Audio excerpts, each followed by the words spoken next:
महाराष्ट्राच्या मुलांना शिकवायला पैसे नाहीत आणि म्हणून सरकार 2600 मराठी शाळा बंद करते.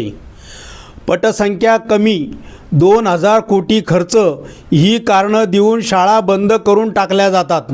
लहान मुलांचं भविष्य, शिक्षकांची घरे, गावांची आशा सगळं एका सहीत बंद. पण थांबा, याच सरकारकडे नाशिकच्या कुंभमेळ्यासाठी 14,000 कोटी रुपये आहेत. शाळांना नाही, पण कुंभमेळ्याला 14,000 कोटी. हा कोणाचा पैसा आहे? जनतेचा ना. मग हा पैसा मुलांच्या शिक्षणाला का नको?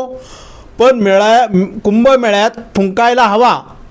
महाराष्ट्राच्या मातीला, मराठी शाळांना, मराठी भविष्याला हा अपमान सहन होणार नाही. शाळा बंद करून धर्ममेळ्यात पैसा ओतणाऱ्यांना मर्यादेचा आसूड बसलाच पाहिजे. हे मुलांचे हक्क आहेत.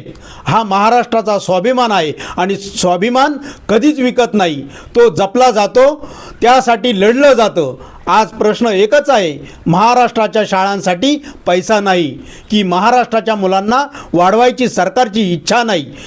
जनतेचे डोळे उघडलेत, आता आवाजही उठेल. शाळा बंद नाही चालणार. शिक्षणावर कुठलीही तडजोड नाही. मी प्रतिनिधी विजय गायकवाड.